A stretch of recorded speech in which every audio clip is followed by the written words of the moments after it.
Comme promis, on parle des 20 ans de la Maison de la Photographie de Lille. Vernissage ce soir de 2 nouvelles expositions. Bonjour Olivier Spilbouté, merci beaucoup d'être avec nous. Alors ce soir, vous accueillez entre autres Catherine Ballet, une photographe qui refait à sa manière de grands clichés connus.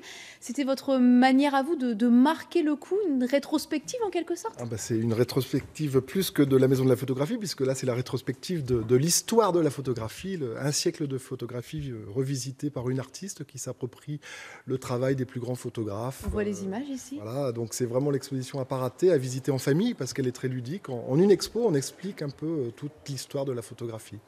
En 20 ans, vous avez accueilli les plus grands noms contemporains de la photographie. Oui. Qu'est-ce qui a attiré ces grands noms jusqu'à nous, jusqu'à Lille, jusqu'à vous? L'histoire s'est faite au fur et à mesure. Je pense qu'une belle exposition en a appelé une autre, et puis la confiance petit à petit des photographes. Effectivement, la ville de Lille qui a des lieux exceptionnels aussi, au-delà de la Maison de la Photographie. Le festival a accueilli de grandes expos dans des lieux complètement atypiques, la crypte de la cathédrale de La Treille, le musée des Beaux-Arts, l'Hospice Comtesse. L'ensemble, cette alchimie a fait qu'effectivement des grands noms de la photographie nous ont fait confiance et sont venus jusque Lille. Alors justement, quand vous feuilletez cet album Souvenir, il y a un nom qui vous a marqué, vous parliez de votre coup de cœur de Peter Lindbergh.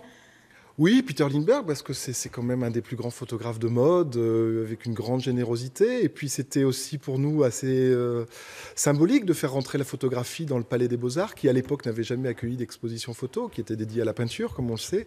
Et accueillir Peter Lindbergh dans les transphotographiques, dans le Palais des Beaux-Arts de Lille, le premier musée de province, c'est des bons souvenirs. Ouais. Alors, il y en a plein d'autres. Hein. Peter Lindbergh, William Klein, et puis il y a tous ces noms, ce qui fait un peu votre marque à vous, j'ai envie de dire, puisque dans ces dernières années, ces derniers mois, on a vu Julian Lennon venir jusqu'à vous, Karl Lagerfeld, Charlotte Rampling, plus récemment Vincent Pérez.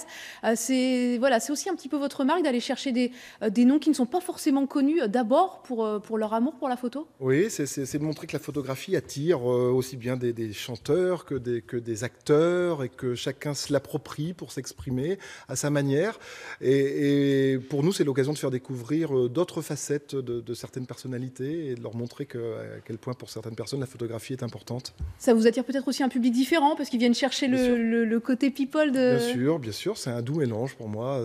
On a des expositions parfois très pointues avec quelques artistes comme Jeffrey Volin qui sont moins connus du grand public, et puis parfois on a besoin effectivement aussi de faire venir... Des jeunes aussi. Vous parliez de la création. Elle est toujours prolifique, cette création? Elle est très, très prolifique. Et ce soir, il y a un deuxième vernissage à côté de Catherine Ballet. Au premier étage, on a la jeune création polonaise, parce qu'on a toujours cherché, que ce soit la jeune création française, régionale ou internationale, à laisser un espace, tant dans le festival que dans la Maison de la Photographie, à cette jeune création, pour qu'elle puisse s'exprimer. Des noms de photographes qui ne sont pas connus, mais qui méritent de l'être et qui le seront certainement. Allez, votre prochain projet?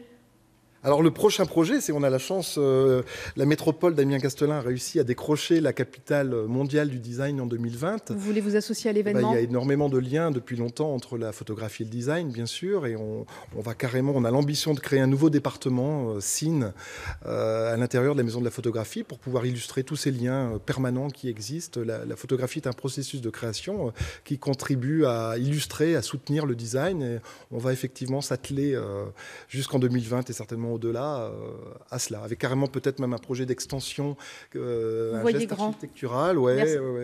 Merci, bel anniversaire en tout cas. Merci beaucoup de votre invitation. Et merci de continuer ce foisonnement culturel.